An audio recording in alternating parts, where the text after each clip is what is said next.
Watching A Walk in the Garden on NCTV, Norfolk Community Cable Television. I'm Liz Davey, and this series of garden and cooking shows is filmed in my garden and kitchen in Norfolk.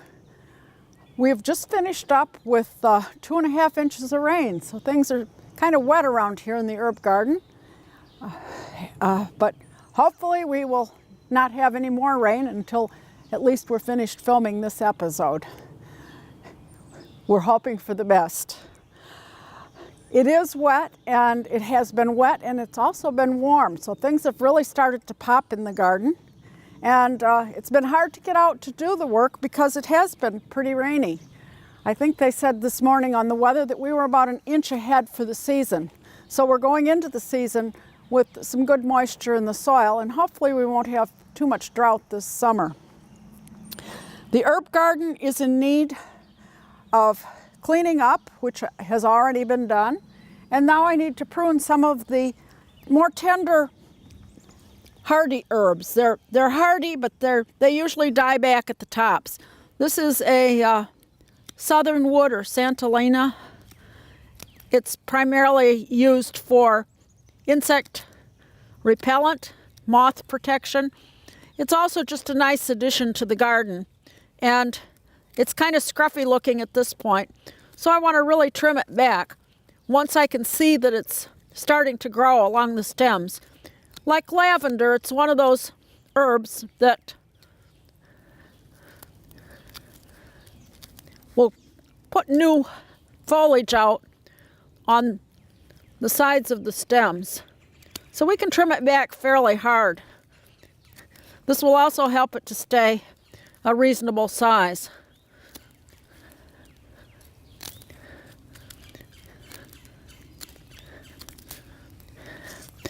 I'll also trim off a little of the woody base so that hopefully some new shoots will come up.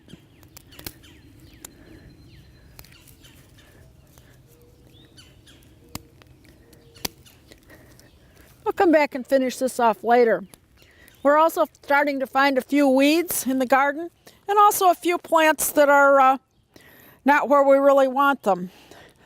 A lemon balm has started growing over here after they went to seed last fall. So we'll dig that up and either move it back to where the other lemon balm is, or pot it up and share it with a friend, or send it to the garden club plant sale. We can do the same type of pruning with the rue. Again, this is another medicinal plant. They say it's culinary, but after smelling it, I wouldn't eat it. It's pretty pungent, and I think was once used medicinally. Many of the herbs that I grow were once used medicinally. I don't do that. I prefer just to have them and enjoy them in the garden. Some of the herbs once used in medical treatments have proven to be toxic, especially in larger doses. So it's not something you want to do without very good information. Again, we can prune these right down. This southern wood, same thing. This has already started to grow at the tips, but it will get out of bounds if I don't cut it back by about 1/3 to 1/2. So we'll come through and trim this one back and add the clippings to the compost pile. Some of the herbs have gotten too large, like this oregano. Again, I'll dig some of that up and share it. Sage needs to be trimmed back. It started to grow a little bit. The winter was a little hard on this sage this year. It's just not as vigorous as it once was. So I've purchased a new sage, and a new thyme. Since this is a hardy herb, even though we aren't past our frost-free date, which is early to mid-May, depending on the year. But the hardier herbs like thyme and sage, if you find them in the garden center, it's time to put them in now. You want to plant this, loosen the roots a little. Again, they've curled up at the bottom. So we'll loosen them out so that they can expand. And then plant it at the same depth that it was growing.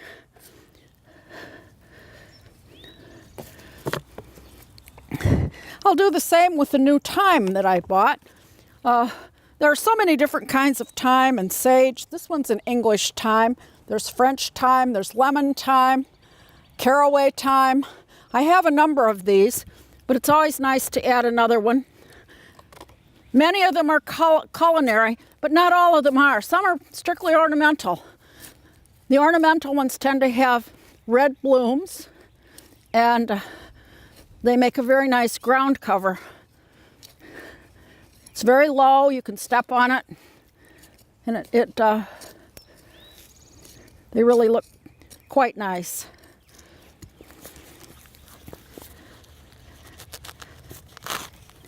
Again, this has pretty good roots at the bottom, which we want to just loosen up so that it can expand. And I need to go a little bit deeper on this one.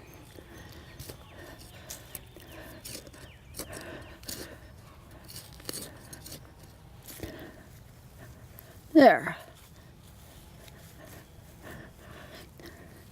And I'll put its label back in so I know which thyme this is and can put a better label on it later. This is the rosemary, and it too can be trimmed a little bit. This one's doing pretty well. Some of the rosemaries have more tips that need to be cut back. This is one I actually grew from seed. It's called Lady Lavender. It's quite hardy. I don't even cover it with anything in the winter, and it tends to come back really well. We'll take out any old stems and get rid of those.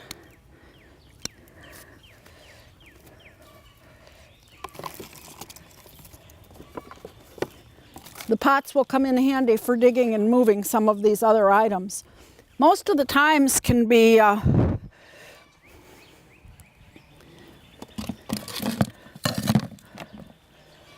cut back. Scissors sometimes work as well as clippers for doing that. These are lemon thymes, and you can see there's a lot of scruffy material on them. They've also expanded a little more than I'd like. You can cut these back pretty hard and then just rake it out so that you have a nice border and room for some more herbs. Again, we have some that's spread, and those can be dug and shared.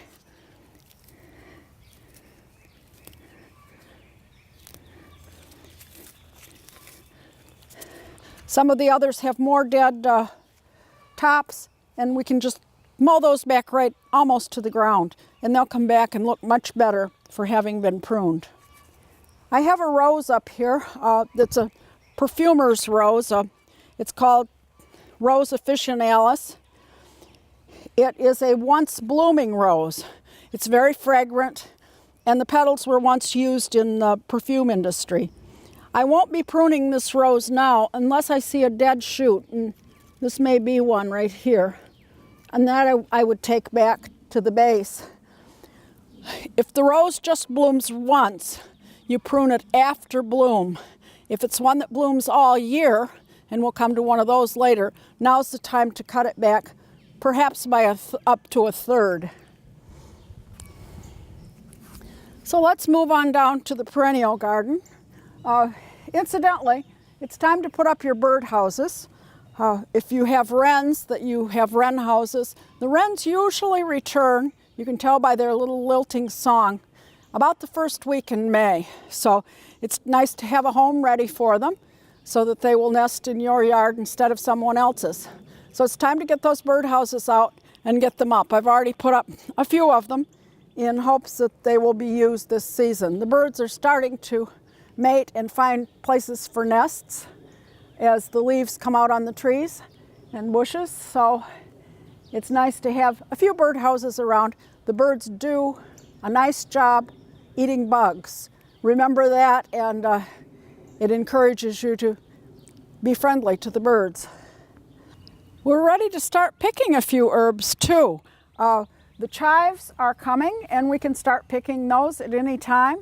I seem to have 2 varieties of chives. I'm not sure exactly how I did that. Probably planted them at different times. One is a little darker in color than the other. It's kind of interesting because they're just sold as chives, but obviously there are several varieties. We can start picking some of the thyme that's out, also the winter savory, and particularly the sorrel. Sorrel is a spring herb. It's best when it's young, picked young. I'm going to make a dish using it today in the kitchen. And we also have fennel that can be picked. The rhubarb will be ready soon, so we can look forward to that one. And lemon balm and lime balm can both be picked as well. Sweet woodruff is an herb that will be picked bloom in May, and that's when May wine is traditionally made with that herb. Oregano can be picked, and also tarragon. They aren't full size yet, but you can start using them. You only need a teaspoon to a tablespoon in most of the things you want to cook, so it's all right to start using them right away. Now we'll go over to the perennial garden. The big attraction over here is the spring bulbs. I've been using the deer spray on the tulips, and we do have some tulips in bloom and ready to bloom. We've got quite a few buds. I will keep it up with the deer spray in order to discourage them. Hopefully they've decided somebody else's yard is better to go to, or to stay out in the woods. I have lots of daffodils. A lot of them have been here for 20 or 30 years. Every once in a while I dig up a clump and divide it after they've finished blooming. Once they have finished blooming, I'll use the scissors to cut off the bloom stalk, but I'll leave all of the foliage. I won't braid it. I won't knock it down. It's important to leave the bulb foliage because this is what provides the energy. As that foliage grows and matures, the bulb takes in the energy to make flowers for next year. So you don't want to interfere with it in any way. Most of the perennials are starting to show signs of life. And again, I can come in and do a little rearranging. If things are too crowded, I can move them. I can dig some up, share it. I add new perennials. This is a good time to do it. We have the spring rains coming down. Of course, you'll water anything. I did have the watering can over in the herb garden, and I will be watering those 2 plants that I put in. Other perennials can be put in. You need to kind of look at your pictures though when you start putting in perennials. If you have pictures of last year's garden, and I strongly recommend that you take regular pictures of your garden, especially if it's full of plants, because you don't want to put in a new plant that will be covered up by a large older plant. So you need to kind of know, either have a paper plan or just a bunch of photos to show you where you can put the new items. I noticed that some of the alliums are coming up. Those are the ornamental onions. They already have buds on them. They really have come up quickly this year. And they will be blooming next month. Some of them, you can have alliums that will bloom almost all summer by picking the varieties. Daffodils you can have long bloom too. Throughout the spring, there are early, middle, and late. Although I have to confess, in our climate, they tend to all come on at once, along with the hyacinths and the tulips. It seems like once it warms up, it really spurs them to get into gear and really grow. Some of my iris needs to be divided. The poppies, they had foliage last fall. Well, let's come back, and now they'll have some blooms a little later in the spring. More tulips. These were fully opened yesterday when there was some little sun early in the day. Roses are, this is a rose, a knockout rose, and this one I pruned back. I've pruned it already, back by about 1/3, and you'll see here's another spot that needs pruning. I'll prune it back to a side stem, but this stem was not going to do anything. It was brown. So you want to take off anything that's dead, anything that's crossing badly and going to rub and cause a problem. And prune to an outside blossom or bud if you can. This one needs to come down a little as well. Then you want to fertilize them. They need fertilizing 2 or 3 times a year at least. And I'll just use some of the rose tone. I want to use about a cup all the way around the rose, and I'll dig that in. The rose tone has what the rose needs, minor things as well. You could use 10-10-10. That would be sufficient, just as long as you put some on. This will spur the rose to further growth. I'll do that with each of my roses, and also clear out some of the things that are trying to invade the area around the rose so that I can get at it to fertilize it in the future. I'll keep watching it for any insect damage. These are usually quite hardy and don't need anything more than just some fertilizer and an occasional pruning of any insects that are on it. This lavender is an older one, and I'm going to just cut that one back a little bit.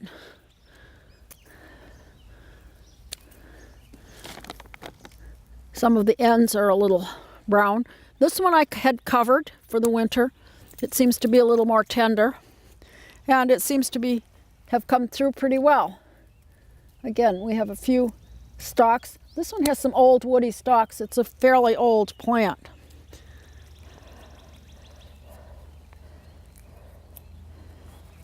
Again, the tulips I will spray with my deer spray frequently because they really are going to need to be protected. So far I have not had as much rabbit damage as last year, but I will keep an eye on that and put down some dried blood if that seems to be a problem. Rabbits do not like dried blood. I guess they think they might be next. So it does work as a good fertilizer, and it does discourage the rabbits. This is a peony. I have several in the garden, and they are quite hungry plants, so I'm going to use a little of the organic holly-tone.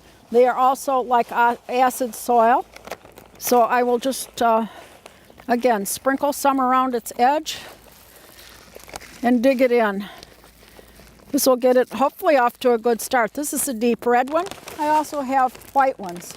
I also have a tree peony back here. This is a peony that doesn't die back, and we'll give it a little fertilizer as well. And again, dig it in.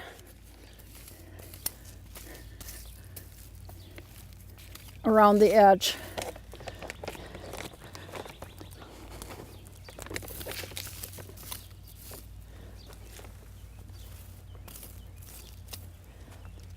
You'll notice I've already put a support on the peony. Peonies tend to droop, especially when their large blooms are in bloom. They fall when it's wet, particularly. They will go to the ground, and then they just get all muddy and ugly. So I try to support them, and putting on a wire support now is the time to do it before they get large and attempt to fall over. I'll do that with quite a number of perennials. Anything that tends to be kind of floppy, I'll put on a support. I make mine out of tomato cages, old tomato cages, that I cut in several pieces and get several supports out of each one. Usually a small, medium, and a large. In addition to the spring bulbs, the tulips, there's another tulip coming here. And also these are anemones. Deer don't like them. And they're a spring. Anemone blanda is the name of this one, the white one. They also come in blue. It's a bulb that you put in the fall. They're little daisy-like flowers, which I like very much. I particularly like the white ones and have it several places in the garden.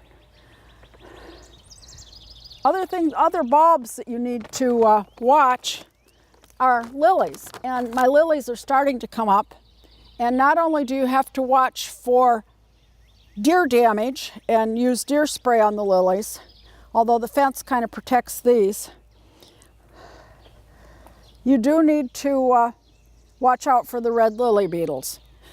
There was a predator wasp I believe it was a wasp, released in Rhode Island that is a predator for those red lily beetles. And it was released, I'd say, 5 years ago. And it has made a big difference, but there still are some. And you need to watch and keep picking them off. If you let even a few of them prosper in your garden, the predator will not work very well. So you want to make sure that you keep them out of your garden. Violets are starting to bloom in this area, as are many of the wildflowers in the shade garden. And grape hyacinths. Most of us are familiar with the blue grape hyacinths. These are white ones, and they bloom a little bit earlier than the blue ones, and really light up a garden. I have both. I also have quite a lot of bee balm or monarda, and you can see that my once small portion, it was about maybe at most 2 feet in diameter, has really expanded because it went to seed. And again, I will be digging these up in groups, just going around a group of them. I don't want this much monarda in this location. It's a wonderful butterfly plant.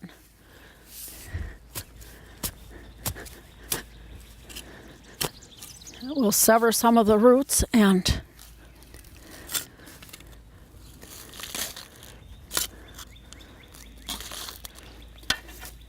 pop it into pots. And then I'll add a little compost around the top and it will be ready to share. I will be digging out many more of these until I have a reasonable amount left in the garden. Any holes that are left, I'll fill with some compost. This is another poppy, and again, I've put a support in already around that one. Another peony with the support is a little further down. April is a really busy time in the garden, getting everything set up for further bloom throughout the season. It's also a busy time in the vegetable garden, and now we're going to go down there. I have 2 blueberry bushes. They haven't done a whole lot in the past. This year they look like they might produce some berries. They have a lot of blossoms setting on them. And I'm going to use some soil acidifier on them. It's safer than aluminum sulfate. It's probably a sulfur product. And they like really acid soil. And my soil in here is not that acid. So I'm going to add a little around each of the bushes. This is true of hydrangeas as well. Especially the blue hydrangeas like to have a lot of acid. So I'll also be putting this around my hydrangeas. I'll work that into the soil a little later with my fork. And after that's done, I'll mulch these with a little peat. I happen to have some peat. I probably won't be buying any more peat, but since I happen to have some, I will mulch them with it. Pine needles would also be good because they're acid, and we want to keep the soil very acidic. And we'll also put on some all-purpose fertilizer because, again, these are a very hungry plant in order to produce berries. The problem that I have with them most is that once they do produce their berries, the birds take over before I can get them. So I'm going to try to figure out a good method of covering them with netting or cloth or something to keep the birds out of them. You really have to have a lot of them if you want to get any berries and share with the birds too. I don't seem to share very well with the birds, so they get them all. Rhubarb is coming along really well. I fertilized it earlier in the season, and this is a plant I put in just year before last. I have rhubarb in the herb garden, in the vegetable garden, and even a few in the flower garden. We like it, and this gives us an opportunity to pick quite a bit of it throughout the rhubarb season, which will last about a month or so. This is the parsley that I grew last year, and it's come back. I need to weed it out a little, but I've marked it so that it won't be tilled up. And this parsley will come up, and I'll be able to use it. I can use it right now even. And then it will go to seed. I'll plant new parsley this year. Parsley is what's called a biennial, which means it grows 1 year, but the next year it matures and flowers. If you want to save parsley seed, you have to grow the parsley for 2 years in order to get the seed. Unfortunately, I have a little grass in here with it, which I don't want. So we'll till up the grass and leave the parsley.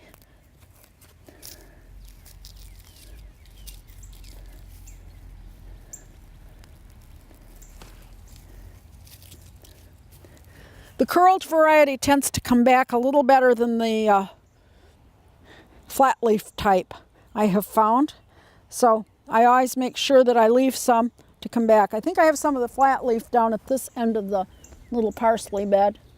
Time will tell, it's still pretty immature.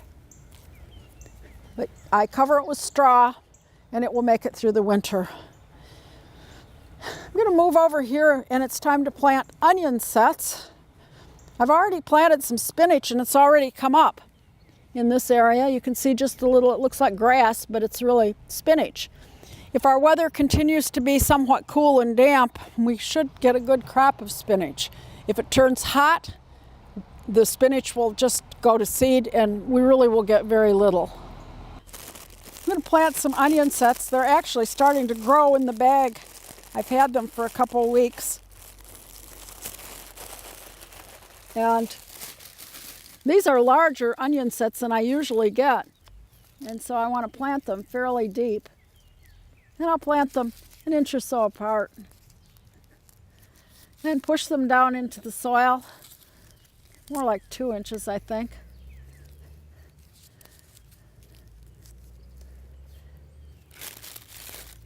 I'll pick some of these early for spring onions.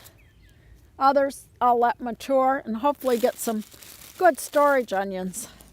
I usually get a few, but we are not in peak onion growing area, so I don't do too much with them. I'm going to cover them well.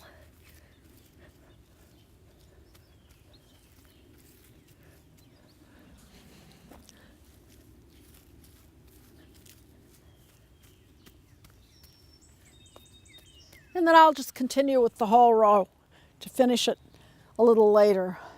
My strawberries can be fertilized at any time.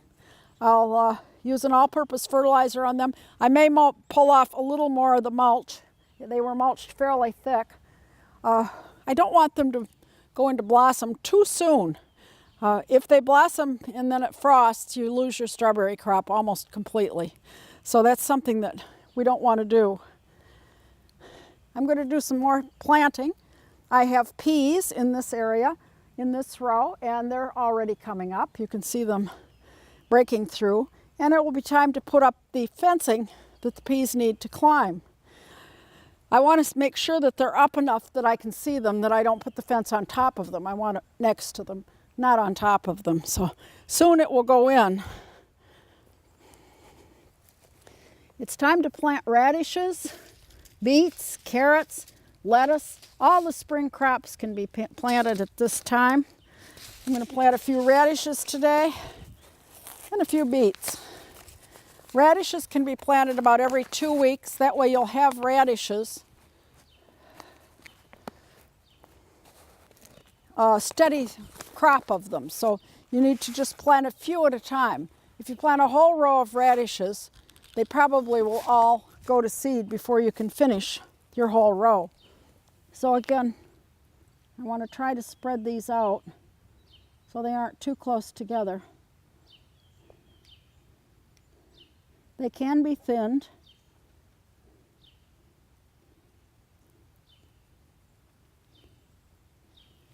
And that's about enough for a first pass on the radishes. And we'll cover those with just a small amount of soil.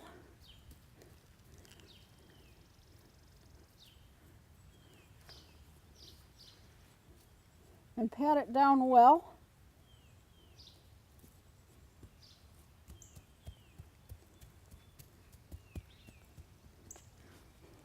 And then I'll put a rock here to let me know where I stopped planting radishes. I can also put in a small garden stake, a rock or a stake, something to give me some information. So there's a stake. It's a little better marker. Now I think I'll plant some golden beets. I like golden beets, but they don't germinate terribly well here. The golden beets are a much milder form of beets with the golden color. They roast beautifully. And we want to space out these beet seeds. You'll get a couple plants from each seed usually, and then they'll need to be thinned out, so you don't want to overdo the thinning.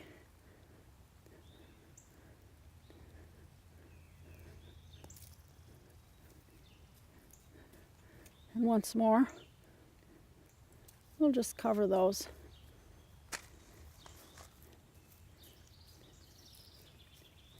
You should cover seeds with about 3 times their size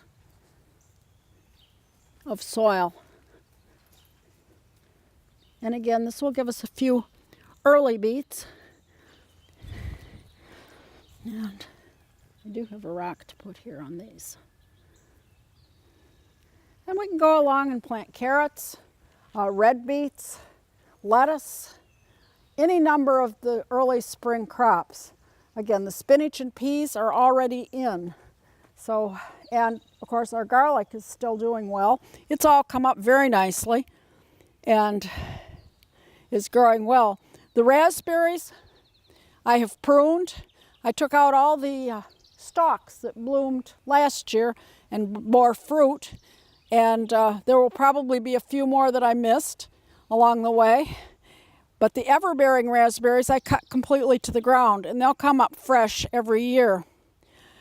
I want to mulch those and fertilize them, and I'll fertilize the strawberries as well with just some all-purpose garden fertilizer. And just keep planting. It's a little too soon to put in tomatoes and peppers and other tender things. If you put them in, even if we don't get a frost, the cooler nights will slow them down. So there's no sense putting those in until around Memorial Day. Beans can be planted about that time, as well as cucumbers and squash. They really like the soil to be really warm before they go in. But all the other plants, the greens and the lettuce and the spinach and Swiss chard, can all go in anytime. So it's a busy time in the garden. Last year when I harvested the seeds from my milkweed, I have some wild milkweed and I also have butterfly milkweed. I saved the fluff, and the seeds were in the fluff. They had to be separated from it, which just is time consuming, not difficult, but time consuming. And I have a little cage that normally would hold suet for the birds in the winter. But I'm going to put that fluff in it and help the birds make a nice soft nest for their babies. And I'll just hang it here on my trellis. And hopefully the birds will find it and use it to make a nest, perhaps even in the nest box that's on the post next to it. So we'll just leave that there and save it for them. You can also use some dog hair. They'll take that. But not too much of it. And you'll find it in nests that come down in the fall. You'll find either the fluff or the dog hair. I have these milk crates on sunny days, and especially when the rain isn't pounding down. I can open these, and many of them produced seedlings, as you can see. This one is butterfly weed. And again, that's the butterfly milkweed. And you see I have seedlings here. And they'll be ready to go into the garden or into a nursery bed or pots this year. And next year they should be a plant of sufficient size to bloom. Those are perennials. I also have kale plants. And my kale plants, Let's see if we can open this one. These are ready to be transplanted into the garden. And I can break these apart, cut the milk jug, and then transplant the kale right into the garden. I'll pick a day very much like this one to do it, and a day that's going to be a little cloudy is very good, or late afternoon at least. You need to protect them from the sun for a little bit. You can put a piece of newspaper or cloth over them to protect them a little bit for the first day or so until they get acclimated to the light. But those are ready to be transplanted anytime. Some of the others have come up, some have not. It's always just chance whether they will or won't. It's good to try them. You don't have to do too much with them once they're planted and put outside. And it's surprising how many actually do come up and are ready to be planted. They will still be coming up. The perennials particularly take a long time. So if you have done pots and you don't see things quite yet on the perennials, just give them a little extra time. Now let's move back to the shade garden. There's plenty going on back by the pond and in the shade garden too. All of the crocuses in my shade garden have now gone by and the foliage is still here. It looks like I have a whole garden full of grass, but if you look closely, you'll find that there's a little white line on each of the leaf blades. That tells me it's a crocus and not grass. So if I see any without a leaf blade, I'll know it's just grass and I can pull it out of the garden. My new friend is a plastic heron, and this is supposed to help keep the real herons from diving down out of the sky and eating my fish. I also have a piece of flute tile down there, and that too is supposed to give them a place to hide in case other predators come for them, raccoons, herons, and other things. But I thought a plastic heron might help. The thing that the directions that came with it said is that you need to keep moving it. So you'll see him move all around the pond in the coming months as we move the heron so that they think it's real and not just a decoration, which it really is. We want them to think that this is his territory and not theirs. This plant is a marsh marigold, and it blooms in the spring and then it will completely go away, only to be taken over by the hosta that's in front of it.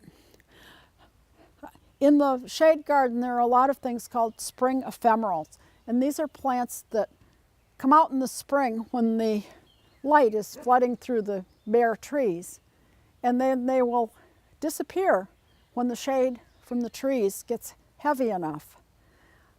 Bloodroot is one of them, and over here I have mayapples, which are cute little umbrellas that come out. They will have a little insignificant fruit on them, and they are not edible, but they do make a nice little ground cover in an area of the garden. They spread slowly.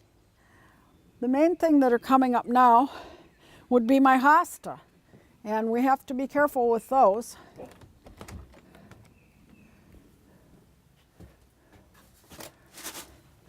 And I use two products around the hosta.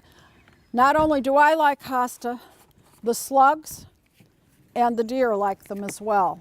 So in order to have hosta in my yard, I use sluggo pellets. This is an iron product. It's iron phosphate. So it's not dangerous to pets. I wouldn't encourage them or children to eat it, definitely. But you can spread it around the hostas and any other plants that might be bothered by slugs, especially in these little damp areas. There's another hosta over there. The slugs will eat it and then they will expire. I also keep spraying the hosta with deer spray. Let's see if we got enough pump up a little bit. And by continuously spraying it about every week or two, this helps very much in keeping the deer from consuming it and even coming into the yard. So any plant I think is attractive to deer gets sprayed with the deer spray. I use quite a bit of it. I buy a concentrate and mix it up in my own little spray jar. This is a horse sprayer, I think, from the farm supply, but it works very well. And again, I have a hosta down here. The slugs can get in here very easily. Deer, not so much, so I will do that with them. The fish are now eating. I'm also scooping junk out of the pond. The maple seeds are coming off the trees, the buds, and the rain always brings down a few leaves and sticks and other good stuff into the pond. And so I just go through and scoop it out when necessary.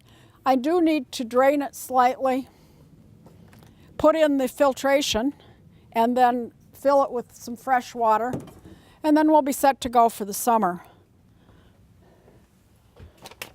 Because the water has warmed up past 50, I'm now feeding the fish, and they're getting the idea, usually, and coming over, especially on a hot day.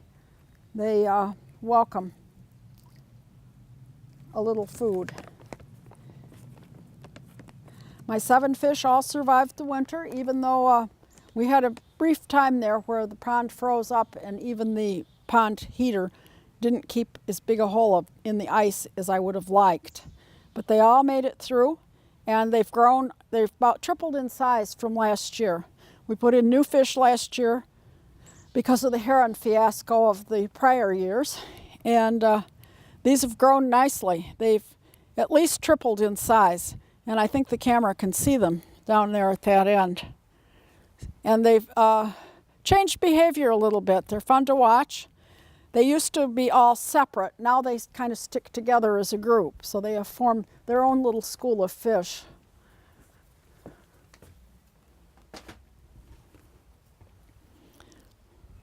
They will need to be fed more often as the weather warms up. Fish metabolism goes along with the temperature of the environment that they're in. So on really hot days, they're very hungry and active. On cooler days, they move a little slower and don't eat as much. This is lettuce that I've grown in the little shed here, and this also is ready to be set out. I can either set it out in flower pots or into the garden. This one will probably go into the garden, again, a little later. We'll give it a chance to be outdoors for a few days and then set it into the garden. I'll put it in the sheltered spot first, gradually move it into more and more sun, and then finally plant it out, hopefully on a cloudy day, or at least in the early evening when it doesn't get really hot direct sun.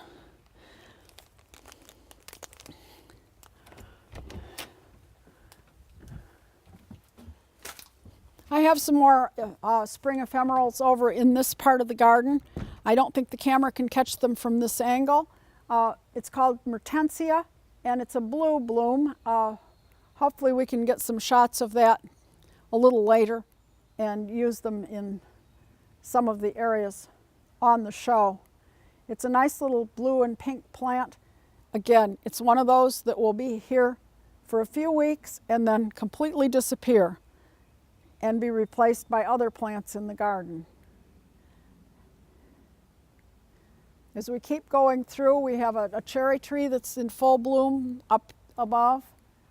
This one blooms both in the spring and the fall. This year it's really outdoing itself with lovely little delicate pink blossoms. This is a non-fruiting tree. It only has flowers, so we don't have fruit to clean up in the fall. I have another birdhouse hanging over there, and usually the wrens will find that when they come back and start building a nest. Now let's go inside and see what we can cook up with the sorrel we picked and with some lovage that I also picked. That was down in the vegetable garden, and it is another early herb that comes up right away as soon as the weather starts to get a little warmer.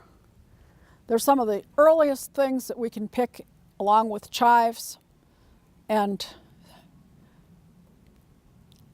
thyme, different thymes, and a little bit of sage.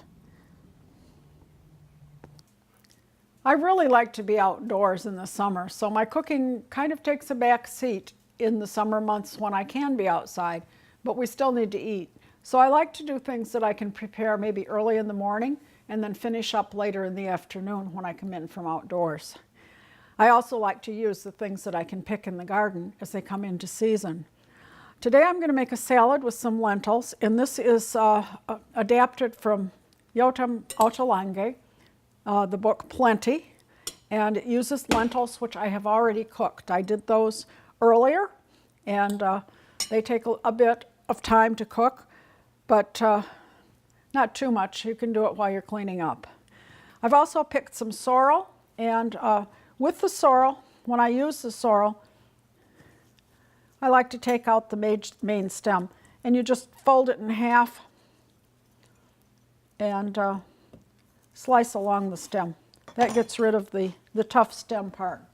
And then if your recipe calls for it, you can julienne it or do whatever with it. I'm going to put it into the blender because I'm going to use it to make a dressing for my lentils. We use the sorrel and about 1/3 cup of parsley, about a tablespoon of fresh mint, a clove of garlic,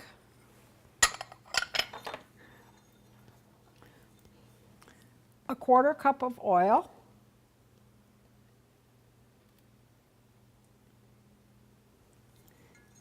two tablespoons of red wine vinegar,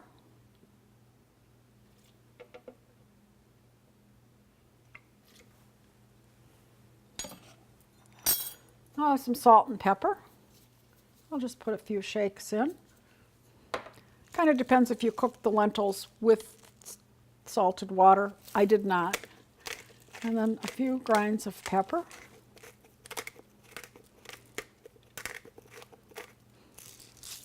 And a teaspoon, about a teaspoon of honey.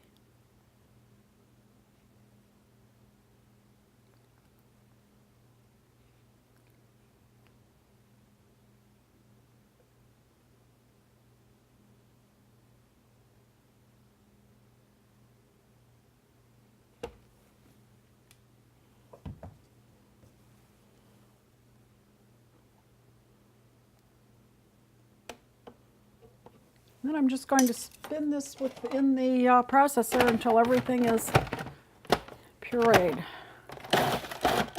We'll start out by chopping.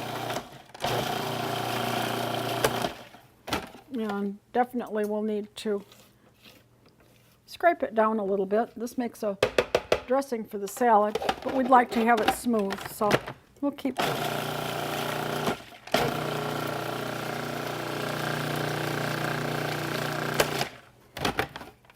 and continue.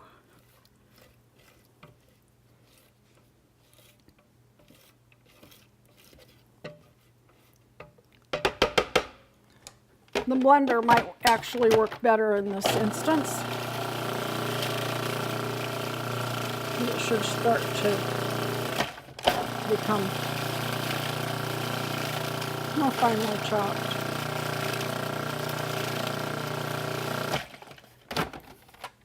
Yeah, here we go. About one more. This makes a nice green dressing with a lot of different spicy flavors.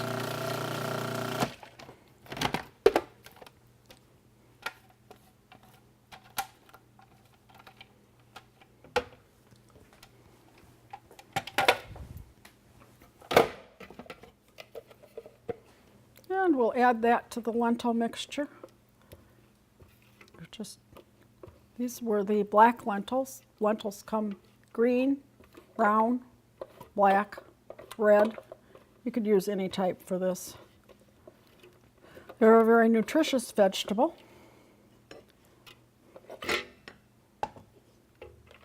We want to get all of our dressing out.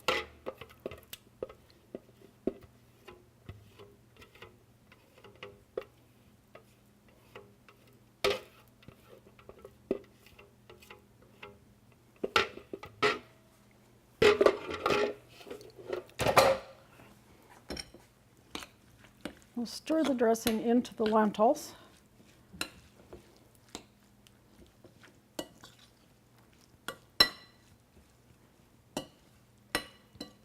And then I'll add cooked asparagus. And this has been roasted.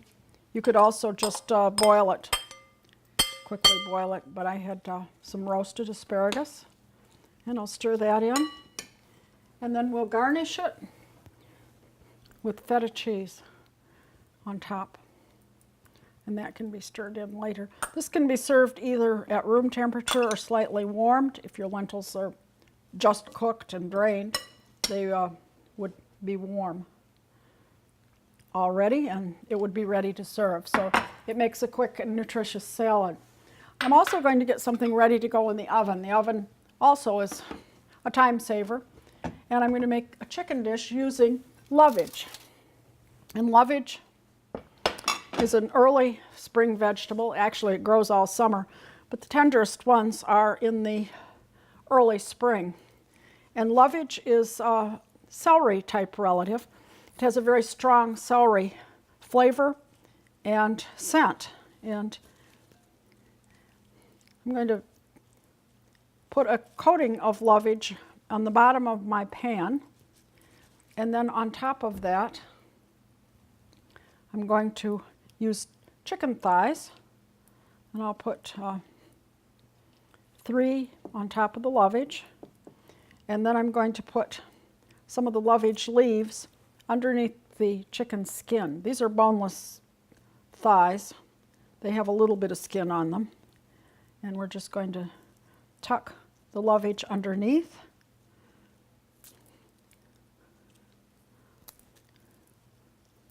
Under the skin, and also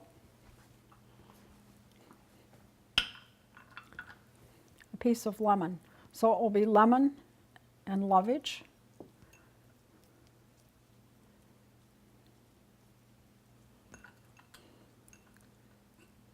Just a piece of finely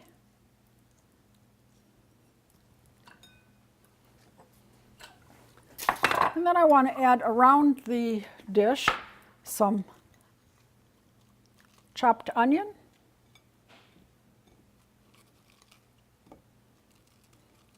this will cook down some, and some carrots, which have been pared and cut up.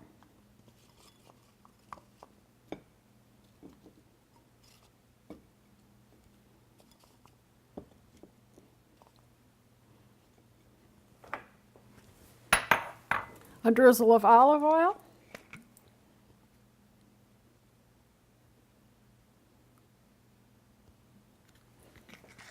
and some salt and pepper.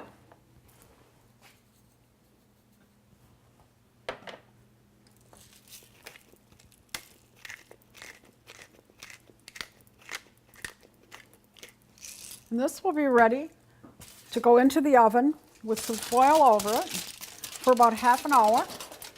And then we'll take the foil off and cook it another half an hour. So really no other work to be done with it except just to cook it in the oven. And there we have a couple of quick things, rather quick things to make for the supper dish in early spring, using some of the herbs from outside. I've picked some daffodils. Daffodils, unfortunately, if you pick them and put them in a pot with tulips and other things, it will immediately wilt and kill the other things. So I just put daffodils together. If you wait 2 or 3 days, then you can add other things and change the water.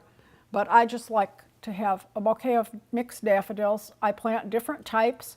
They range in from pure white to yellow and white. This one is called pink. It's more of an apricot color. And some of them have apricot and yellow and mixed. There's just so many different daffodils that they're kind of fun to have a variety, so you can see all kinds of things in your vase and not miss any other types of flowers. If you have tulips that you want to put in a vase and would like to have them stand up straighter and not just completely fold over, try adding a little bit of vodka, just a splash, and that will usually have them stand right up straight for a bouquet of tulips if you happen to either pick the tulips or get it from a florist. Thank you for joining us for a walk in the garden. I'm Liz Davey, and this has been NCTV Walk in the Garden.